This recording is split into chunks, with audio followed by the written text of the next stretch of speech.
nuevamente por aquí. Creo que hace un par de meses hicimos un programa de mesa redonda sobre el ordinariato y era nuestro deseo que usted formase parte de esa reunión, pero si mal no recuerdo, sucedió algo que le impidió venir a nuestro programa. Efectivamente no pude asistir. La razón es que no había otro sacerdote en la parroquia, pero afortunadamente ahora tenemos otro sacerdote con nosotros, por lo tanto ahora puedo estar aquí. Pero ahora está usted aquí con nosotros y sé que van a surgir algunas preguntas al respecto, pero en este episodio en particular, lo que hago es pedirle al invitado que está con nosotros nuevamente que nos dé un resumen pequeño de unos 5 minutos. ¿Cómo es que usted se hizo católico? Tengo que hablar mucho sobre cómo me hice católico. Yo fui criado en un hogar metodista. Fui criado realmente metodista. Fui a estudiar a la universidad y tú sabes todas las cosas malas que suceden en la universidad, pero uno de los catedráticos que me enseñaba era un clérigo episcopal maravilloso y me enseñaba escrituras y teología y me convenció realmente de que el anglicanismo iba a ser realmente mi casa, lo cual a mí me parecía razonable porque mis abuelos habían sido anglicanos, así que para mí era como regresar a casa y pensé que había encontrado mi casa. Y cuando ingresé, efectivamente me parecía mi casa, pero tenía el anhelo y la necesidad de encontrar mi verdadera casa.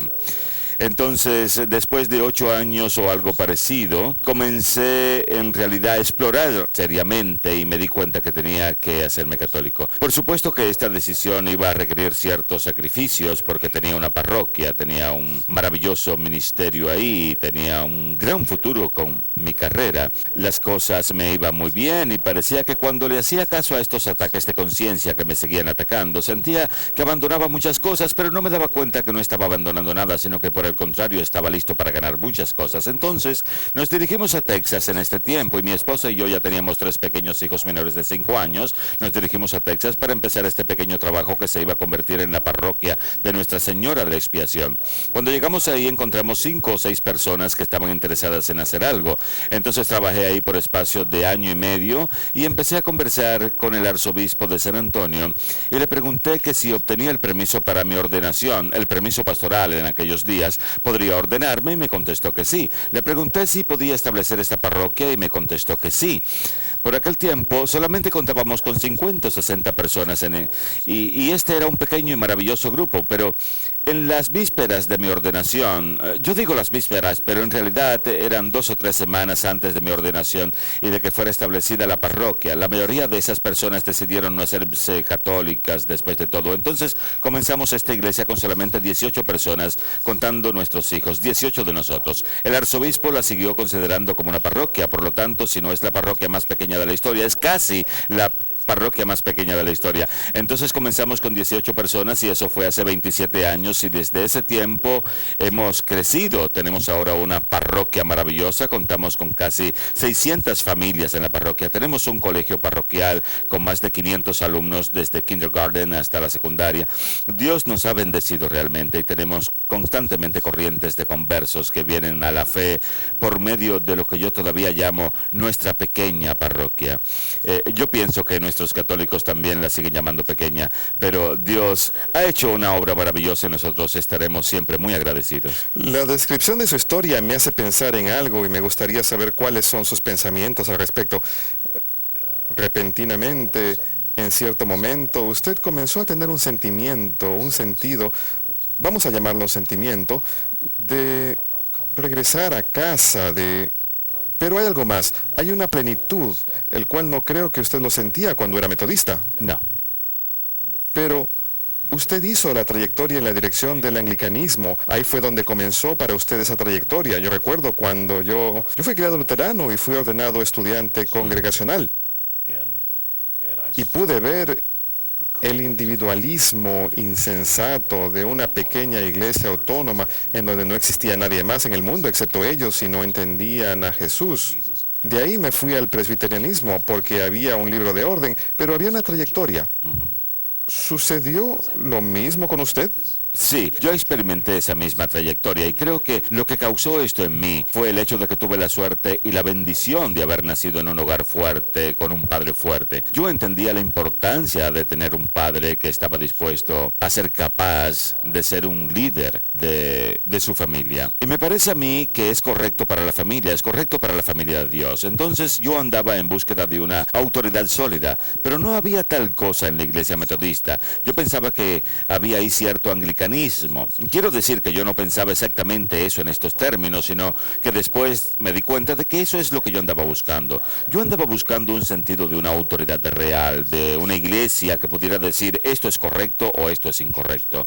Quiero decir que uno no se pasa toda la vida tratando de inventar nuevamente la rueda, tratando de averiguar lo que es correcto o incorrecto, sino que esta es una verdad revelada, es una verdad que Dios la ha revelado. ¿Cuál es la única iglesia que tiene esa autoridad? Es la Iglesia Católica, con la persona del Santo Padre, quien es verdaderamente nuestro Padre fuerte, al cual Dios lo ha escogido para guiar a la familia de Dios. Y por eso es que uno se sienta en casa cuando viene a la Iglesia Católica. Cuando yo vine a la Iglesia Católica, simplemente me sentí dentro de una familia con la cual había crecido. Yo encajé ahí perfectamente. Por favor, hablemos un poco sobre el ordinariato. Digamos que hay alguien que nos está viendo o escuchando y no tiene idea de lo que estamos hablando. ¿Qué es lo que ha hecho el Santo Padre?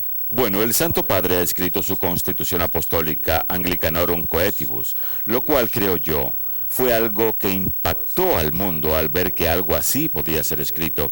Porque lo que dice es que dentro del anglicanismo, y vemos esto, por ejemplo, en el decreto sobre el ecumenismo, en donde vemos que los anglicanos están siendo considerados como una especie de caso especial cuando se trata el tema de los protestantes. Vemos que reconocen en el anglicanismo una cierta estructura católica y ciertas verdades católicas que han sido preservadas. Es interesante lo que Cranmer estaba tratando de hacer con el libro de oraciones. Básicamente él estaba tratando de engañar a la gente, que no quería hacerse protestante. Entonces él dejó suficientes cosas católicas ahí para que la gente pensara que ellos seguían siendo una especie de católicos. Pero contrariamente a lo que él pensaba, el material católico que quedaba en el libro común de oraciones echó raíces. Entonces tenemos anglicanos que tienen un verdadero entendimiento o al menos tienen un sentido de la fe católica. Lo que está diciendo el Santo Padre es que es digno de ser alimentado. Y los dones en particular que tenemos como anglicanos. El patrimonio que tenemos, tal como lo llama el Santo Padre, algunas personas podrían llamarlo ethos. Todo eso vale la pena restaurarlo a la Iglesia Católica. Y eso es lo que Él nos está pidiendo que hagamos realmente. No estamos trayendo nada nuevo. Quiero decir que la Iglesia Católica tiene todos los tesoros que Dios quiere que tenga, nuevos y antiguos. Entonces, repito, no estamos trayendo nada nuevo. Lo que estamos haciendo es que estamos entregando a la Iglesia nuestra forma en particular de expresar, de mostrar y de adorar dentro de la fe católica. Y Él quiere que difundamos esto en todo el mundo. Entonces, para aquellos anglicanos que desean venir a la Iglesia Católica, van a ser capaces de hacerlo por medio de una jurisdicción separada. Lo que se está haciendo es llamarlo ordinariato, pero son en realidad diócesis. Quiero decir que son diócesis en todo el sentido de la palabra. Entonces va a haber verdaderamente una estructura en particular para los anglicanos. Cualquiera que quiera hacerse católico puede venir por medio de un ordinariato y tener una forma familiar de adoración. Esto es como una familia. Cuando uno mira las familias, vemos que todos tenemos una casa, que comemos juntos nuestros alimentos y llevamos a cabo todas esas cosas que son comunes en las familias. Pero tu familia es diferente a mi familia, porque ustedes tienen una forma en particular de expresar las cosas, tienen una forma particular de vivir como familia. Y eso es lo que el Santo Padre nos está permitiendo que hagamos. Y nos dice, ustedes tienen dones particulares, formas particulares dentro de su familia anglicana. Traigan todo eso a la iglesia, vengan y serán bienvenidos y sean parte de esta iglesia que fundó Jesucristo. Me gustaría saber, usted ha manifestado que esto es algo muy cercano a la iglesia, pero sin declararlo como un nuevo rito. Ustedes entienden lo que es tener un rito nuevo. Por ejemplo, tenemos los maronitas, tenemos diferentes tradiciones orientales que son plenamente católicas, pero han surgido de culturas diferentes, con una larga historia propia, con un desarrollo particular. Bueno, eso no es exactamente anglicanismo, pero es cierta clase de anglicanismo y formar un nuevo rito no tendría sentido. No, esa es la razón por la cual la llamamos uso anglicano, porque es simplemente una variación del rito latino. El rito latino es nuestro verdadero hogar. El anglicanismo rompió con el rito latino y entonces es correcto que el anglicanismo debe regresar al rito latino, pero trayendo su forma anglicana, en particular de expresar ciertas cosas. Quiero decir que la forma y la cultura fueron guiadas por el Espíritu Santo. Hay una línea en particular en el documento ecuménico de Vaticano II. Yo lo he memorizado completamente, porque recuerdo que en mi propio regreso, el manual del catecismo del padre Hardon puso esto bien claro, y hay un versículo, hay una línea que dice: a menos que olvidemos lo que el Espíritu Santo ha puesto en los corazones de nuestros hermanos separados para nuestra renovación espiritual. Y creo que eso es una expresión de lo que estamos hablando, de que el Vaticano está reconociendo que el Espíritu Santo obra dentro del anglicanismo, tal como lo hace dentro de los corazones de nuestros hermanos separados. Parte de nuestro ingreso a la iglesia por medio del bautismo es una unión perfecta, debido a que el Espíritu Santo es capaz de obrar en nosotros por medio del bautismo.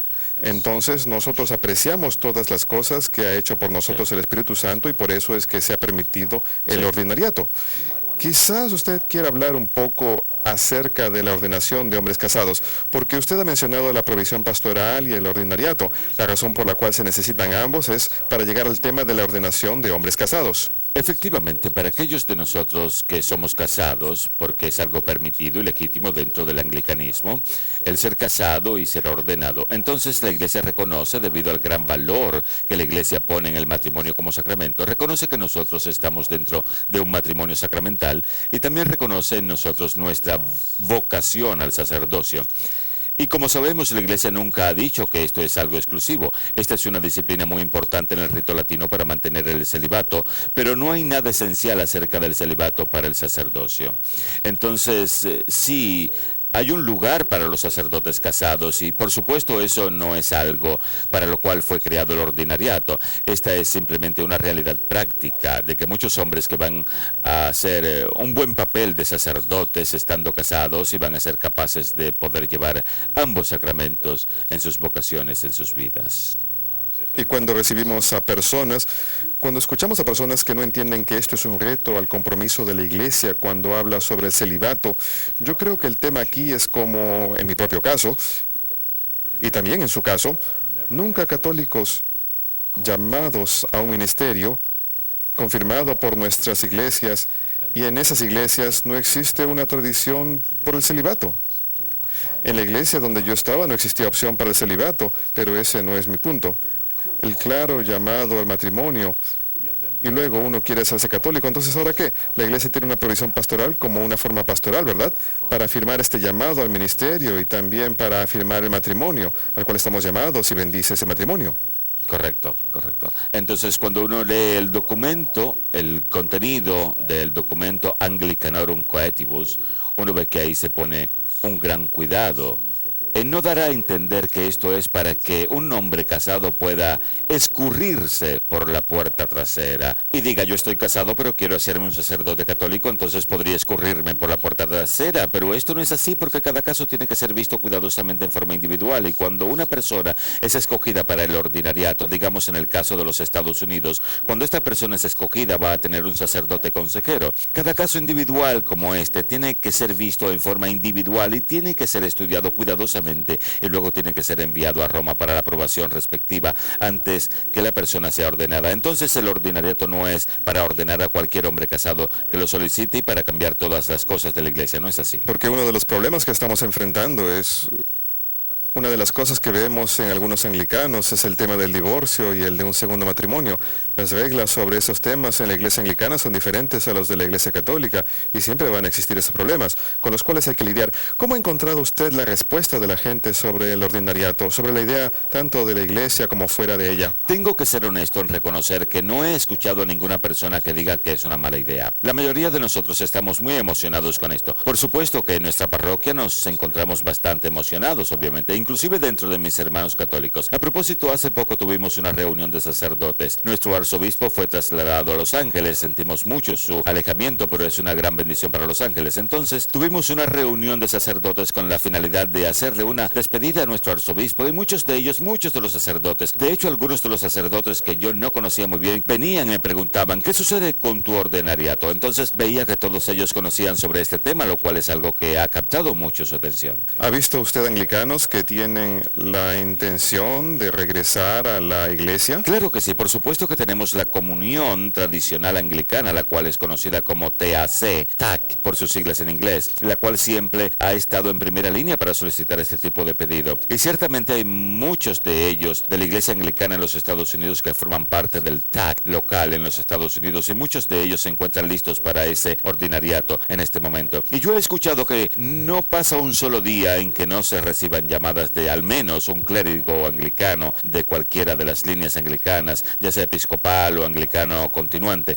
Ellos siempre están llamando. Por supuesto que todo lo que puedo decir ahora es que cuando sean elegidos para un ordinariato, entonces es ahí cuando tienen que comenzar a hablar. Con relación a lo que estamos conversando ahora, quiero mencionar que la red global de regreso a casa, cuyo número de teléfono van a verlo más tarde en pantalla, está para atender sus preguntas, y si está en el regreso, por favor, llámenos, porque para eso estamos, para ayudar a las personas que hagan esa transición, especialmente si son anglicanos, y si quieren conocer más acerca del ordinariato, podemos ponerlo en contacto con la gente que pueda ayudarlo. Tenemos una llamada, Amy de Carolina del Norte. Hola, Amy.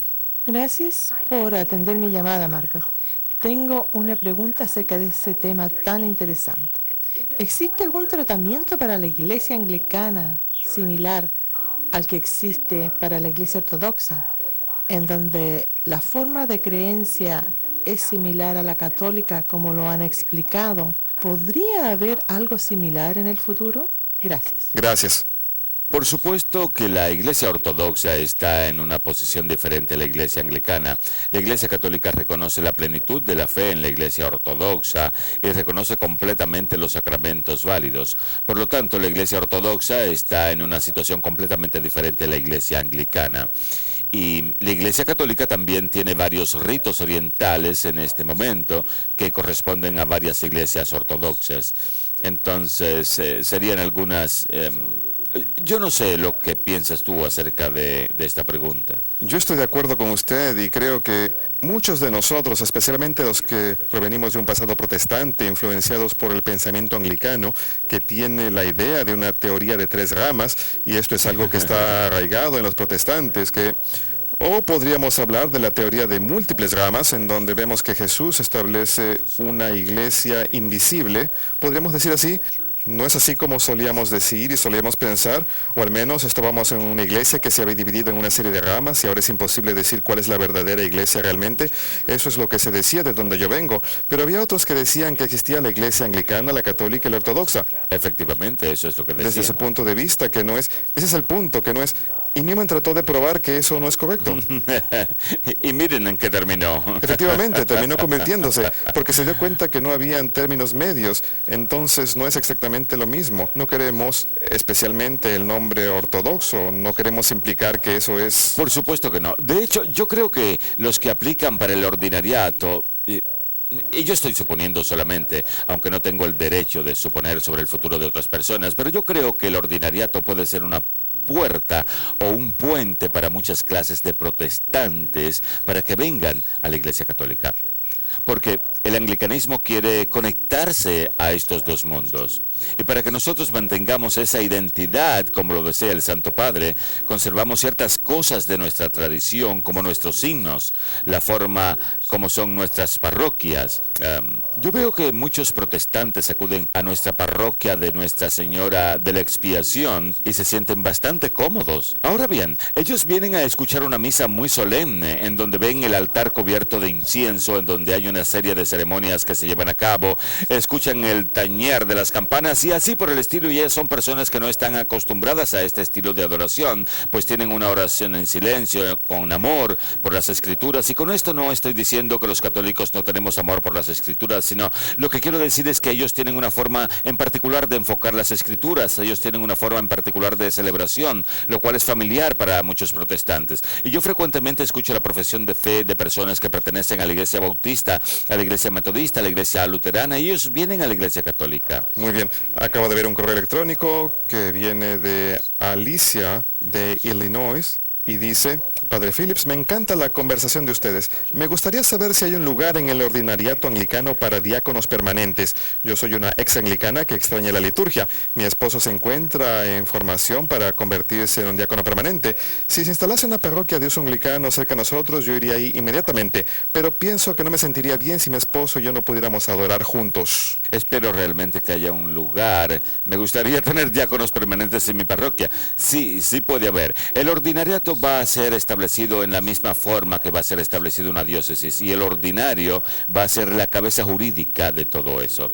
Estas parroquias van a ser establecidas tal como es establecida cualquier parroquia católica, y por supuesto que va a haber un lugar para diáconos permanentes, va a haber un lugar para la vida religiosa. Quiero decir que todo esto ya está planificado. Si alguien no ha leído la Constitución Apostólica Anglicanorum Coetibus, le sugiero que lo haga. No es documento extenso, y subraye todo esto que estamos hablando y señala una serie de cosas que se espera que sucedan y que sean permitidas. Pero la vida religiosa, diáconos permanentes, vida sacerdotal, vida de los laicos, todo esto está señalado ahí. Entonces sí, va a haber un lugar para eso. Muy bien. Vamos a ver si tenemos otros correos electrónicos. Tengo una pregunta porque... Leamos este correo electrónico. Voy a guardar mi pregunta para después. Leamos este correo que viene de Matt en Pittsburgh, Pensilvania, y dice, queridos Marcus y Padre Phillips, temo que esta podría ser una pregunta que ya ha sido contestada, pero para aclarar, me gustaría saber lo siguiente. Cuando las comunidades anglicanas regresan a casa, a la Santa Sede, ¿qué escollos teológicos tienen que superar todos estos grupos en su regreso para que éste sea íntegro y completo? Esta es una pregunta que yo pensaba hacerle más tarde. ¿Hay algún escollo, algún problema teológico en particular para los anglicanos para asegurarse de que cuando vengan a la iglesia sea realmente un regreso verdadero? Yo no creo que sea algo único para los anglicanos. Por ejemplo, estamos hablando de la Iglesia Anglicana de los Estados Unidos, el grupo ATC, Comunión Tradicional Anglicana, en este país. Quiere decir que ellos mantienen las características de la fe católica como su modelo de fe. Por esa razón, muchos de sus clérigos están empleando eso para enseñar a la gente. Entonces, ¿necesitan los anglicanos que vienen a la iglesia crecer en su entendimiento? Sí, tienen que hacerlo, pero ¿hay algo en particular que sea difícil para los anglicanos? Yo no creo que sea así. Por supuesto que nosotros tenemos que llegar a un entendimiento pleno de la autoridad en la iglesia, el pleno entendimiento de lo que es la vida sacramental dentro de la iglesia. Pero creo que eso se aplica a cualquiera que quiera crecer en la fe. Pero eso es, muchas de las personas que van a conformar el ordinariato, inicialmente están aprendiendo sobre la fe en el catecismo de la Iglesia Católica. ¿Qué mejor lugar para aprender sobre la fe? Muy bien. ¿Hay algún peligro en el ordinariato de permitir un sentimiento continuo de que son todavía medio anglicanos? Pues no, yo creo que todo depende de lo que tú quieras decir con eso. Nosotros estamos supuestos a mantener nuestra identidad anglicana. Por lo tanto, no vamos a ser medio anglicanos, sino católicos que van a expresar nuestra fe en términos anglicanos. Esa no es nuestra idea. Es algo que el Santo Padre pide específicamente en su documento sobre el ordinariato. Le pregunto porque eso se debe a que en los programas que hemos tenido en todos estos años hemos entrevistado muchos conversos de muchas denominaciones y algunos de ellos han tenido que superar algunos escollos más grandes que otros conversos. Algunos han tenido que renunciar aparentemente a muchas cosas más antes de hacerse católicos. Por ejemplo, pienso en uno de mis mejores amigos que era pastor de la Iglesia de Cristo. Quiero decir que cuando se hizo católico fue un cambio completo y radical en su vida. Fue un gran paso el que tuvo que dar. Él todavía se ve a sí mismo como un evangélico, o sea, sigue amando a Jesucristo en la forma que lo hacía anteriormente, pero ahora es un católico que cree en la plenitud de la iglesia. Pero creo que ha habido algunos anglicanos y algunos luteranos de la alta iglesia y también quizás algunos presbiterianos de la alta iglesia que me imagino han pasado por la misma situación. Bueno, estoy hablando acerca de... Yo sé exactamente de lo que estás hablando. Quizás hay algunos que afirman que se han cambiado a la iglesia católica, pero nunca dejaron realmente su iglesia original. Pero para aquellos de nosotros que hemos venido a la iglesia, necesitamos recordar que para los anglicanos no es un salto enorme el que tenemos que hacer, como por ejemplo el que tienen que hacer los de la Iglesia de Cristo. Quiero decir, por ejemplo, que cuando yo me hice católico, traje conmigo todas las vestimentas que tenía como anglicano, el cáliz que usaba como anglicano, traje una serie de cosas familiares y todo eso simplemente vino conmigo a la Iglesia Católica. Entonces no fue... bueno, quizás pueda haber una persona que se le pida que abandone absolutamente todo lo que corresponde a su pasado, aunque yo no creo que exista este tipo de requerimiento. El Santo Padre ha dicho, no, ustedes no tienen que abandonar todo lo de su pasado, porque mucho de lo que proviene de nuestro pasado es católico. Entonces, lo que estamos haciendo es simplemente restablecer todo esto en la iglesia. Y una de las diferencias, y estoy pensando en mi buen amigo, pastor de la Iglesia de Cristo, en lo que se refiere a la liturgia, casi el 80% de este ha sido dejado atrás. Teológicamente no. Ellos son trinitarianos, todos ellos creen en Cristo, también creen en los sacramentos, aunque no son válidos, pero por ejemplo ellos celebran la Cena del Señor. Entonces no había mucho que tuviera que dejar atrás. Y creo que una de las diferencias es que para el anglicanismo la liturgia es muy similar. Hay muchas cosas similares. Sí. Háblenos un poco más sobre Cranmer, porque pienso que muchas personas de nuestra audiencia quizá no sepan quién fue esta persona. ¿Quién fue él en la historia? ¿Cuál es la importancia de lo que hizo? ¿Por qué hizo lo que hizo cuando vivía? Bueno, Cranmer era el arzobispo de Canterbury en aquel tiempo que podemos llamar reforma o revolución. Él era un hereje, sin lugar a dudas, pero también era un brillante latinista y liturgista. Entonces, tenemos una situación extraña. No incomodamos a algunos católicos con nuestra liturgia que ha sido traída a la iglesia. Rezamos oraciones que se dice que fueron escritas por Cranmer, pero en realidad lo que hizo Cranmer fue copiar muchas de las antiguas oraciones latinas y traducirlas a un inglés elegante. Pero hay solo algunas que sí son originales de Cranmer, pues él siempre copiaba las antiguas oraciones latinas. Y lo que él quiso hacer, como lo he mencionado antes, fue mantener lo más que pudo del contenido católico, para que la gente no sintiera que se estaban volviendo realmente protestantes, porque esta fue la única manera en que pudo realizarse esta reforma. Las personas laicas no tenían la intención de alejarse de Roma. Ellos simplemente, a Inglaterra se le llamaba la dote de María, por una razón. Quiero decir que Inglaterra era una nación extremadamente fiel. Cuando vemos la historia de aquel tiempo, cuando vemos todo lo que sucedió en ese tiempo, vemos que la gente no quería dejar la iglesia católica.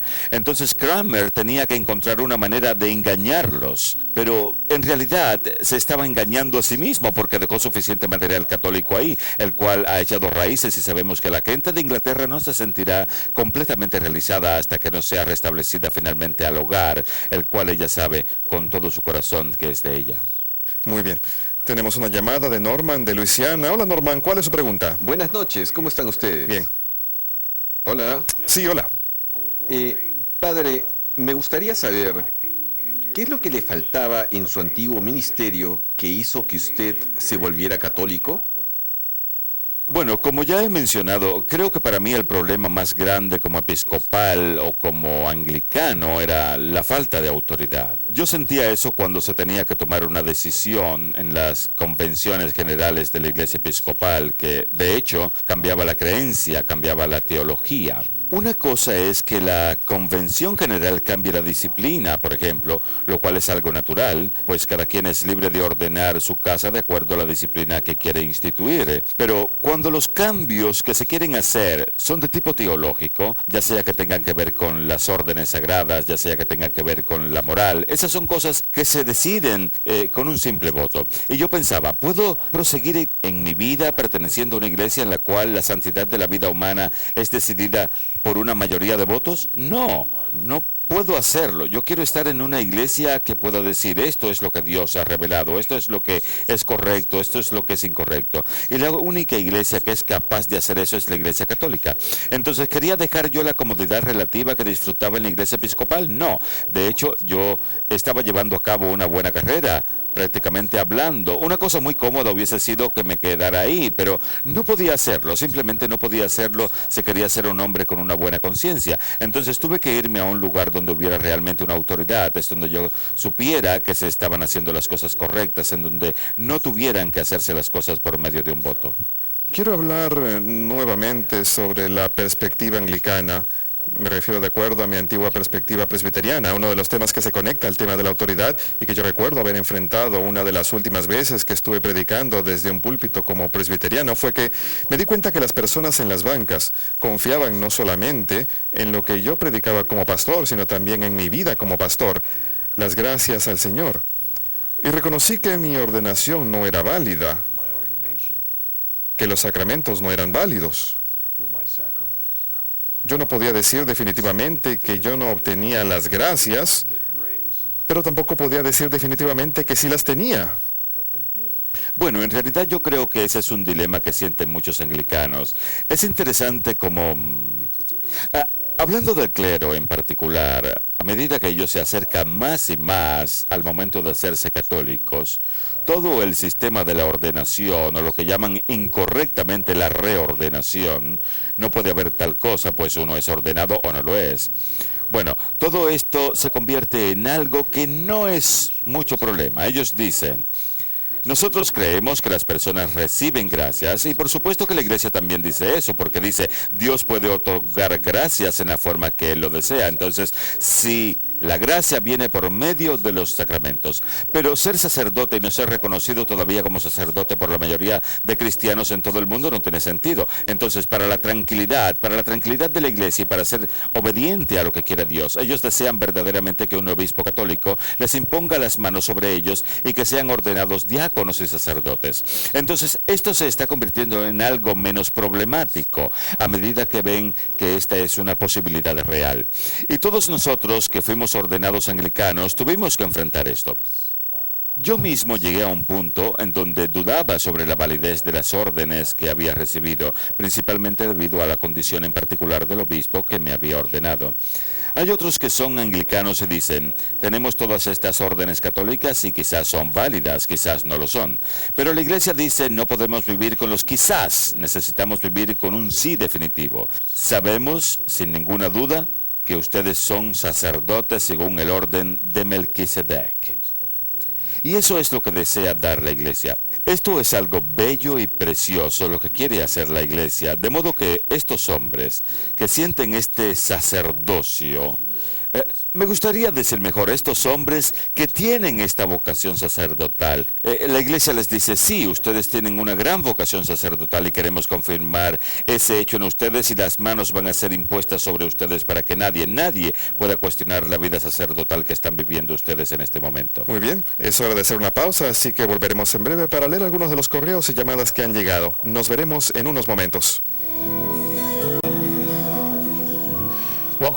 Bienvenidos nuevamente al Regreso a Casa. Nuestro invitado de esta noche es el Padre Phillips. Gracias, Padre, por estar con nosotros. Tenemos una serie de preguntas y en realidad nos encanta responder sus preguntas. Todas estas preguntas están relacionadas al tema anglicano, lo cual creo que tiene que ver con el Padre que nos acompaña. No puedo hacer otra cosa más que no esté relacionada con este tema. Por eso estamos encantados de tenerlo con nosotros. Este correo electrónico es de Linda, en Pensilvania, y dice, Padre Phillips, ¿cómo ha aceptado la monarquía de Gran Bretaña el movimiento anglicano a la fe católica? Bueno, no he conversado con la reina últimamente. Cuando sí podemos creer todo lo que leemos en los periódicos, lo cual no estoy seguro que podamos hacerlo, yo creo que la reina Isabel se encuentra muy sorprendida por la dirección que está tomando el anglicanismo.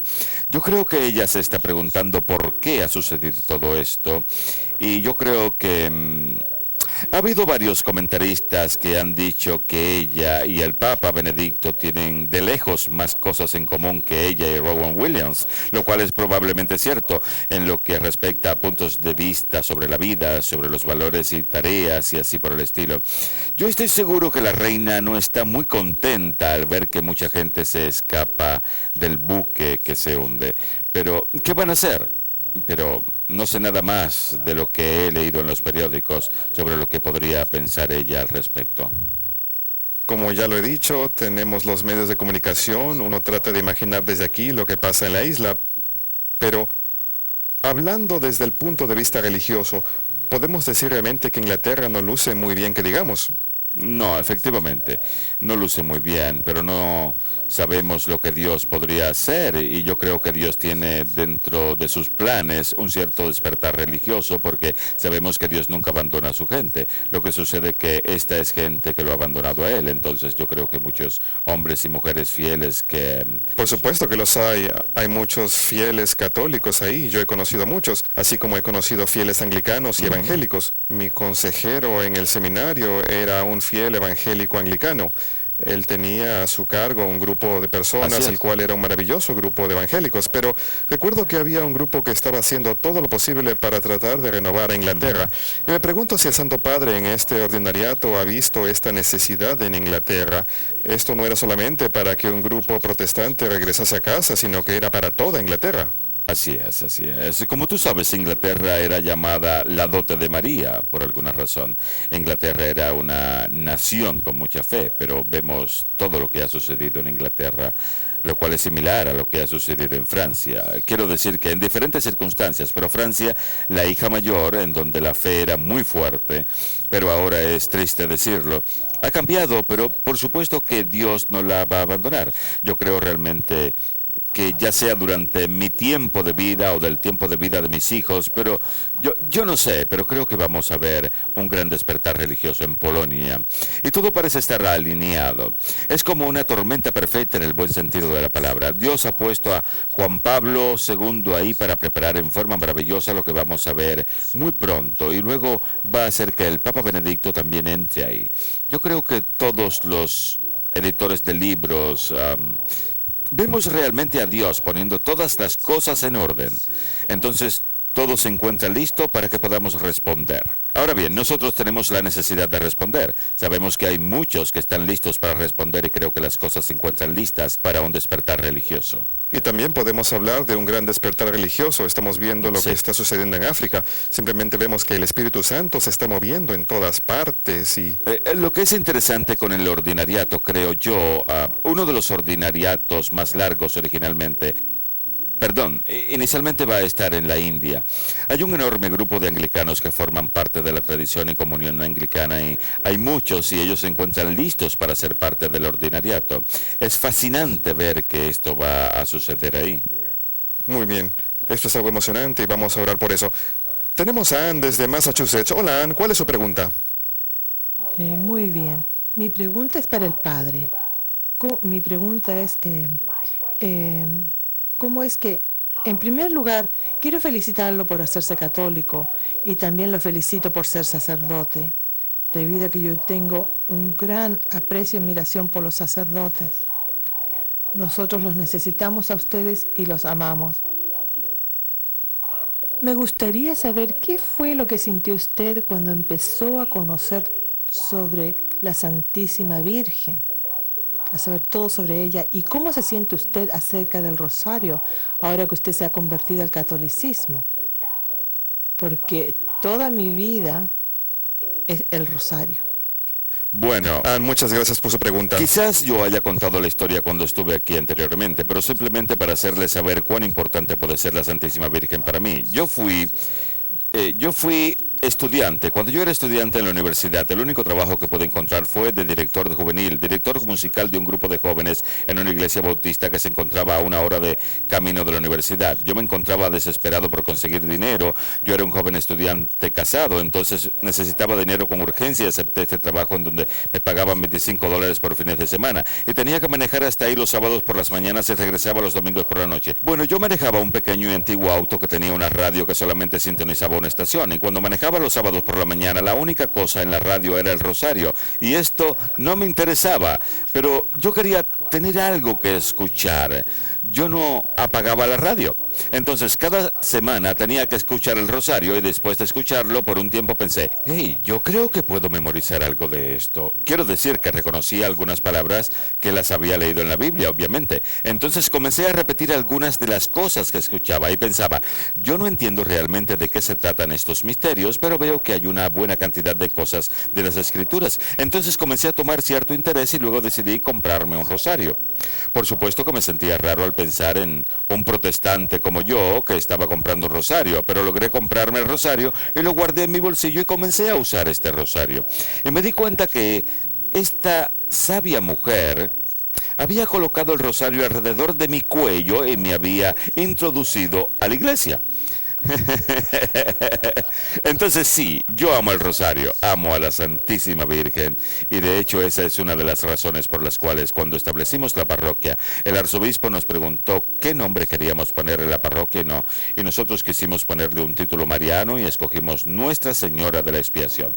Por supuesto que es un título que estaba asociado a los frailes y hermanas de la congregación Graymore que se convirtieron al catolicismo allá por el año 1909. Entonces nosotros tomamos ese título, pues queríamos ser una parroquia mariana. Hay una gran cantidad de anglicanos que tienen una devoción mariana. Yo creo que nuestros televidentes no se dan cuenta de eso. Hay muy pocas iglesias anglicanas que tienen por lo menos una efigie de la Virgen María en su interior, si es que no tienen una capilla dedicada a la Virgen. Quiero decir que muchas de las iglesias episcopales, muchas de las iglesias anglicanas que yo conozco, tienen una capilla dedicada a la Virgen. Nosotros tenemos una capilla dedicada a la Virgen. Por supuesto que cuando algunas personas vienen a visitarnos y no están acostumbradas a una capilla para la Virgen, piensan que es una iglesia dedicada exclusivamente a la Virgen y que es un lugar para decir oraciones solamente a la Virgen, pero no es así, sino que tenemos una pequeña capilla dedicada a la Virgen, pero eso es lo que tenemos ciertamente. Tenemos un correo electrónico de David de Fort Worth y dice: Marcos y Padre Phillips, estoy disfrutando su programa. ¿Cómo trata la comunión anglicana el tema de la contracepción? Yo entiendo que esto es un problema en la tradición ortodoxa. Bueno, ciertamente la comunión anglicana trata oficialmente la contracepción como algo que es en muchos casos moralmente bueno. Por supuesto que a mí me enseñaron eso, que parte de la responsabilidad de uno dentro del matrimonio es asegurarse de que uno tiene cierta forma de contracepción, de modo que uno no pueda llenar de niños a este mundo. Bueno, quiere decir que podemos ver los resultados. La iglesia se está muriendo, podemos ver las estadísticas, nos enseñan que los funerales superan probablemente en una proporción de 5-1 a los bautismos. Entonces quiero decir que la contracepción está aceptada dentro del anglicanismo. Ahora bien, quizás hay individuos anglicanos que entienden el problema moral y no se involucran en la mentalidad de los contraceptivos, pero en la iglesia anglicana lo ven como moralmente bueno. Y como individuos anglicanos, ellos están libres de decidir si usan los contraceptivos. Así es, pueden decidir por sí mismos. Esto es realmente un problema dentro del anglicanismo. Y lo mismo sucede con el aborto, lo cual es algo que uno tiene que decidir por sí mismo. Ellos piensan que es algo moralmente bueno tener un aborto. De hecho, hubo un intento, el cual creo que va a ser publicado en la próxima revisión que se haga del libro Común de Oraciones. Hubo un intento de poner una oración para que sea usada por una mujer después de tener un aborto. Y eso no era una oración en donde ella decía que sentía mucho lo que había hecho, sino que era simplemente una oración a Dios, reconociendo el hecho de que ella había tenido que hacer esto y que ella entendía lo que había hecho y así por el estilo. Entonces eso forma parte del modo de pensar que tienen ellos. Esa fue una de las razones. El problema moral era algo que me tenía abrumado y eso fue un gran ingrediente para que yo me convirtiese a la fe católica.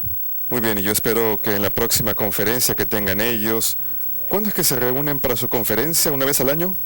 No, es cada 10 años. Bueno, esa es la gran conferencia, pero ellos tienen también unas pequeñas conferencias en donde se reúnen para discutir ese tipo de problemas y votan, al menos para la mayoría de los anglicanos, las personas que votan probablemente forman parte de la mayoría que ejerce poder. Al menos de donde yo provengo, los ancianos no tenían ningún conocimiento de teología o de teología moral y ellos eran los que votaban a favor de los matrimonios entre homosexuales y así por el estilo. Y eso es lo que sucede en muchas de estas otras denominaciones en donde las personas que votan no tienen ningún conocimiento de las escrituras. Efectivamente, es lo que sucede. Esto es lo que sucedió en la Iglesia Episcopal en esta convención general, la cual tiene lugar cada 3 años. Hay personas que son enviadas como delegadas a estas convenciones generales y clérigos que también son delegados y por supuesto también tenemos a los obispos que también son delegados. Las personas laicas que van a estas convenciones generales tienden a ser el tipo de personas que disponen de una gran cantidad de tiempo en sus manos y pueden darse el lujo de tomarse 2 semanas de vacaciones y asistir a este tipo de actividades. Ellos tienden a ser personas acomodadas, por supuesto que son personas que no tienen ningún entendimiento teológico. Ellas son personas que han estado haciendo una serie de cosas por la iglesia, entonces son elegidas para ir a estas convenciones generales sin ningún conocimiento en particular de las cosas que se tratan ahí. Sin embargo, ellas votan para cambiar doctrinas, no para cambiar disciplinas, sino doctrinas. Así es.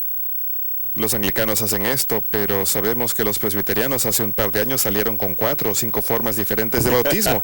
¿Recuerda usted eso? En el nombre de la madre, de la hija y del vientre. Quiero decir una vez más que esto fue sometido a votación y aprobado por la Asamblea General en el pasado verano. Esto me da risa, pero no debería reírme porque estábamos hablando acerca de la salvación eterna de un niño. La Iglesia reconoce que cada bautismo que usa agua en el nombre de la Santísima Trinidad es un bautismo válido y asocia a ese niño, aunque en forma imperfecta, asocia perfectamente a ese niño con la Iglesia Católica de Cristo y recibe un bautismo válido. Entonces, es extremadamente serio cuando escuchamos que suceden este tipo de cosas, cuando no hay un bautismo válido que tiene lugar debido a un cambio en las palabras. Efectivamente. Para la conversión eso hace una gran diferencia. Por supuesto, cuando la gente viene a hacer una profesión de fe, yo les pregunto si han sido bautizados. Quizás ha sido bautizada en nombre de nuestro Señor Jesús. Quizás puede ser que ha sido bautizada en donde se han empleado una de estas fórmulas tan extrañas, entonces... Efectivamente, en donde han empleado estas nuevas fórmulas que han surgido. Entonces nosotros condicionamos el bautismo en caso de que haya algún tipo de duda al respecto. Muy bien, tenemos una llamada de Arizona. Hola Ed, ¿cuál es su pregunta? Hola, muchas gracias por atender mi llamada. En estos momentos yo pertenezco a la Iglesia Anglicana de América y me gustaría preguntarle al padre si la Constitución Apostólica fuera ratificada, ¿cómo nos va a tratar la Iglesia Católica Romana como comulgantes abiertos? Muy bien, muchas gracias Ed. Disculpe, ¿pero quiere decir usted con comulgantes abiertos? ¿Está todavía ahí Ed? Parece que ya se fue. Bien, cuando el ordinariato sea establecido, aquellos anglicanos que quieren ingresar, por supuesto que estamos hablando de todo el grupo de anglicanos que quieran ingresar, todos van a ser colocados en grupos, pero en cada grupo, cada individuo tiene que decir, sí, yo acepto y creo en la fe católica. Esto no significa que un anglicano no tiene que hacer la profesión de fe y que, por ser anglicano, simplemente ingresa a una parroquia del ordinariato y dice, voy a recibir la comunión. No, no es así. Quiero decir que, en primer lugar, tiene que formar parte de la Iglesia Católica para poder recibir la Sagrada Comunión. Nosotros no tenemos comunión abierta en la Iglesia Católica. Yo no estoy seguro si aquí es donde quería llegar la persona que llamó, pero ciertamente para aquellos que vienen al ordinariato van a ser católicos. Muy bien, queremos orar por nuestro hermano Ed, que está preocupado por estos temas. Hay una gran cantidad de anglicanos allá afuera que se encuentran actualmente en un lugar difícil porque no se sienten felices con todo lo que están viendo en el anglicanismo sobre cómo se están comportando ellos y ven esta oferta generosa del Santo Padre, pero no sabemos si quieren dar ese paso. Sabemos que algunos quieren comenzar otra cosa y están comenzando alguna nueva rama de un nuevo grupo de anglicanos, entonces debemos orar por ellos. Yo entiendo el problema y recibo llamadas de muchos de ellos. He tenido la oportunidad de conversar con ellos y muchas veces encontramos que se trata realmente de solo un pequeño problema en particular, el cual no es realmente un problema lo que los hace vacilar. Por esas razones que brindo mis palabras de aliento para Ed o cualquier otro y les digo, llámenme a mí o llamen a otra persona y hablen acerca de este problema, porque muchas veces van a encontrar que no es realmente un problema y que puede ser algo que se puede solucionar fácilmente. Por eso la mejor forma es la comunicación. Efectivamente, tenemos un correo electrónico de... Esta persona firma como confundida en Nashville y dice, hola Marcos y Padre, en mis conversaciones con mis amigos protestantes tengo problemas con la explicación correcta del sacramento de reconciliación o confesión ante un sacerdote. Su respuesta común es, ¿por qué necesito confesarme a un sacerdote? ¿Por qué no hablar directamente a Dios? Por favor, denme su comentario para aclarar este tema. Bueno, cuando uno se confiesa ante un sacerdote, uno está hablando con Dios. Yo estoy simplemente ahí para hacer sus oídos y su boca. Pero, como sabemos, el mismo Jesucristo estableció esto como sacramento. Él fue aquel que le dijo a los apóstoles, los pecados que ustedes perdonen serán perdonados y los pecados que ustedes retengan serán retenidos. Este es un sacramento que el mismo Jesucristo nos dio y vemos que es un sacramento maravilloso. Habiendo crecido donde crecí, no tenía que ir a la confesión, pero ahora puedo ser capaz de ir a confesarme y es la primera vez que fui a confesarme sentí que era la cosa más libre y maravillosa que podía hacer. Y yo había pasado toda mi vida diciéndole vagamente a Dios todos mis pecados hasta que pude ir realmente a una verdadera confesión, haciendo de antemano un verdadero examen de conciencia y llevar esos pecados ahí y confesarlos en voz clara y recibir la absolución de Dios después de eso. Entonces, ¿Por qué tengo que hacer eso? Porque Cristo dijo que estamos supuestos a hacer eso. Por eso es que nos dio este sacramento, porque nos ama. Muy bien. A ver si podemos tomar esta llamada. Bárbara, de Carolina del Norte. ¿Cuál es su pregunta? Hola. Hola. Gracias por atender mi llamada. De nada, Bárbara. Yo soy la esposa de un sacerdote episcopal y mi preocupación principal es el tema sobre la presencia real. Y mi esposo me hace bromas porque me preocupo. Y mi preocupación es acerca del punto de vista episcopal, acerca de la presencia real, porque nosotros creemos en la presencia real, pero no con el entendimiento profundo de la Iglesia Católica acerca del cuerpo, la sangre, alma y divinidad en Jesucristo que se encuentra presente. Pienso que esto podría ser un problema para algunos de los episcopales cuando vienen a la Iglesia Católica. Gracias, Bárbara. Yo dudo que haya algún problema para algunos de los episcopales que quieran venir a la Iglesia Católica porque ellos ya creen. Yo creía en la presencia real como episcopal y, de hecho, eso es lo que yo enseñaba a mi congregación episcopal y luego me di cuenta que ellos me pagaban para que enseñara doctrina anglicana. Esta no es doctrina anglicana y esta fue otra de las razones que me hizo pensar que tenía que ser honesto y salirme y que ingresar a la iglesia que realmente enseña esto. Entonces muchos episcopales entienden este sacramento en la misma forma que lo entiende y enseña la Iglesia Católica, porque la mayor parte de la liturgia que empleamos habla en esos términos. Quiero decir que cuando un anglicano celebra del libro común de oraciones, estas son las palabras que dice: este es mi cuerpo, esta es mi sangre. Entonces, ellos no. Esto no es desconocido para ellos.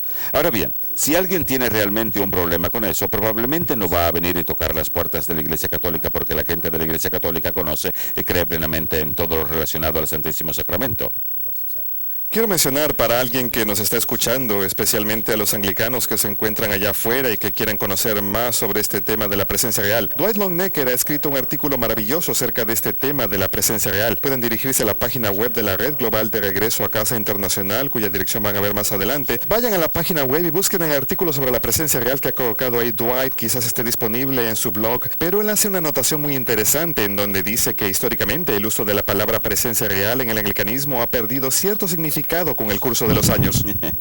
Tienes mucha razón. Algunos en forma de broma dicen que se han convertido en la ausencia real. Así es, y lo que significa, está por supuesto a significar algo diferente. No basta con decir yo creo en la presencia real, sino creer también efectivamente en lo que significa. Y yo creo que eso es también lo que quería llegar la persona que llamó anteriormente y que usted le dio la respuesta correcta, pero en otra ocasión vamos a hablar más al respecto. Padre, brevemente, digamos que un anglicano, otro anglicano nos esté viendo, ¿por qué debe volver a casa? ¿Por qué debe regresar a casa? Porque eso es lo que Jesús quiere que haga. Yo sé que eso es lo que Cristo quiere que haga. Como sabemos, Cristo pasó su última noche, antes que fuera traicionado, orando para que todos sean uno. Él quiere que todos estemos en la única iglesia que Él fundó. Yo no puedo pensar ni por un minuto que se siente feliz con toda esta fragmentación que vemos alrededor nuestro llamado la iglesia de varias iglesias. Esa es la razón principal por la cual Jesús desea que uno regrese. Además que es un hogar maravilloso. Yo crecí en un ambiente anticatólico cuando era pequeño. La última persona en la cual pensé que se iba a convertir al catolicismo era yo. Yo no tenía ninguna idea de lo que me esperaba. Esto es realmente regresar a casa. ¿Cómo se puede explicar esto? Es como tratar de describir lo que es amar a alguien. Yo no sé cómo se describe, solo sé cuándo sucede. Padre, ¿puede darnos su bendición? Por supuesto, que la paz de Dios, que supera todo entendimiento, guarde sus corazones y mentes en el conocimiento y en el amor de Dios y en su Hijo Jesucristo nuestro Señor. Que la bendición del Todopoderoso, del Padre, el Hijo y el Espíritu Santo esté con ustedes y permanezca con ustedes esta noche y para siempre. Amén. Amén. Gracias, Padre. Gracias por acompañarnos esta noche. Si alguien está viendo este programa y quiere ponerse en contacto con usted y conocer más al respecto, ¿tiene usted una página web? Pueden ubicarnos en ladyoftheatonement.com. Gracias. Y nuestras oraciones están no solamente con el ordinariato, sino también con todos los anglicanos que están allá afuera. Queremos que escuchen la voluntad de Dios y que lo sigan. Hay mucha gente maravillosa esperando para ingresar. Muy bien, gracias, Padre. Y también gracias a ustedes por acompañarnos en este programa. Espero que haya sido un gran aliento para ustedes y esperamos haber respondido algunas de sus preguntas. Necesitamos orar por nuestros hermanos y hermanas para que regresen a casa. Sabemos que ellos aman a Jesucristo y también son parte de nosotros, pero queremos que ellos tengan la plenitud y la belleza y es por eso que oramos por ellos. Dios los bendiga. Nos veremos la próxima semana.